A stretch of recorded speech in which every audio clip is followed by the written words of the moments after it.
Morning বন্ধুরা, welcome to my new blog. তো সকালে ঘুম থেকে উঠে পড়েছি। এখনও দেবাংশী আর ওর বাবা ঘুমিয়ে আছে। তো আমি যাই ঘরে যে বাসি কাজগুলো সেগুলো এখন করবো। চলো। তো সকালে আগে ফ্রেশ হয়ে নিলাম, ভালো করে ব্রাশ করে নিলাম, তারপরে লেগে পড়লাম আমাদের গৃহিণীদের যেসব কাজ রোজ থাকে সেই সবই আর কি। তো টুকটুক করে সব কাজ করে নিচ্ছি। আর ওদিকে দুজনে ঘুমিয়ে আছে, দেবাংশী আর ওর বাবা। ততক্ষণে আমি এদিকের কাজগুলো গুছিয়ে নিচ্ছি ফটাফট। সকালে না খুব তাড়া হয়ে যায়। বাবা ওই দেবাংশী উঠ না, স্কুলে দেরি হয়ে যাচ্ছে বাবা, ওঠো। আর সকালে ঘুম ভাঙতেই চায় না, অনেক কষ্টে উঠিয়েছি, উঠিয়ে ওকে ব্রাশ করতে লাগিয়ে দিয়েছি। আর ওকে ব্রাশ করতে দিয়ে আমিও ফটাফট স্নানটা সেরে ফেরে এদিকে পুজো দিয়ে দিলাম। পুজো দেওয়া আমার কমপ্লিট। তারপরে চলে আসলাম জল খাবার বানাতে। আজকে বেশি কিছু বানাবো না, এতে একটু কাজ আছে আজকে বাড়িতে। তো ওই যে দুধ আর রুটি খাইয়ে পাঠিয়ে দেবো আজকে দেবাংশীকে। কোনো দিন ভাত হয়, কোনো দিন খিচুড়ি, তো আজকে দুধ রুটিই করলাম। তো দুধ রুটি খাইয়ে আজকে স্কুলে যাবে ও। আর এদিকে দেখো কর্তা মশাইয়ের জন্য চাও রেডি। তো চা আর রুটি দিয়ে দিলাম। তারপরে দেখো বাইক রেখেছিল রোদে, গরম পড়েছে।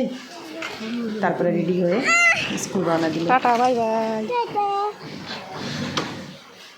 আর এদিকে দেখো স্কুলে যাওয়ার পর ঘরের সিঁড়ি দেখো কী অবস্থা। নিশ্চয়ই আপনাদের এমনই হয়, বাচ্চারা যদি যাদের বাড়িতে আছে। এই অবস্থা দেখো। তারপর আর কি করব, তাড়াতাড়ি লেগে পড়লাম এসব গোছাতে। যা এলোমেলো অবস্থা, সব তাড়াতাড়ি করে গুছিয়ে নিলাম। তো দেবাংশীকে নাইয়ে খাইয়ে স্কুলে পাঠিয়ে দিয়েছি বন্ধুরা। তো এখন যা যা কাজ করবো, তো আজকে ভাবছি আলমারিটা গোছাবো। আলমারিটার হাল দেখে কেউ কিছু না আবার প্লিজ। দেখো আমার আলমারির হাল কী অবস্থা হয়ে আছে। তো আজকে এগুলো গুছাবো, গুছিয়ে রাখবো। এই একটা কাপড় ধুতে দিয়ে অনেকগুলো কাপড় পরে যায়, এই হাল হয়ে যায়। চলো আজকে সে গুছাই।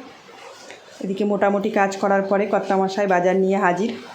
তো অনেক কিছুই এনেছে, খুলে দেখলাম তো ভালোই সবজি এনেছে, অনেক রকমের সবজি এসেছে। তো সেগুলো নিয়ে এসেছে, তো সেগুলো খুলে আমি গুছিয়ে রাখলাম।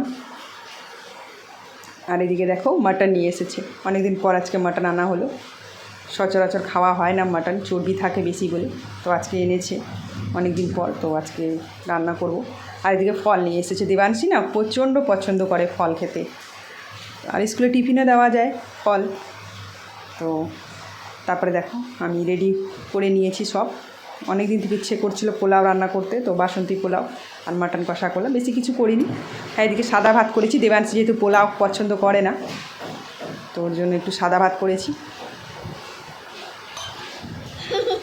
কেমন হয়েছে? সাদা ভাত খাচ্ছে আর বলছে ভালো। তোকে নিয়ে এখন আবার তাড়াতাড়ি খেয়ে টিউশনিতে বেরিয়ে পড়লাম। দেখো যেখানে যাবে দুষ্টুমি শেষ নেই। দেখো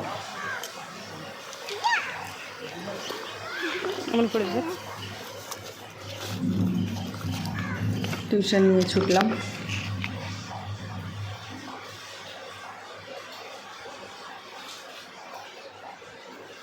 তো ভিডিওটি আপনাদের কেমন লাগলো প্লিজ জানাবেন।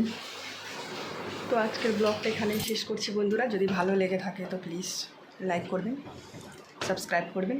তো আজকে তাহলে এতটুকু, টাটা, সবাই ভালো থাকবেন।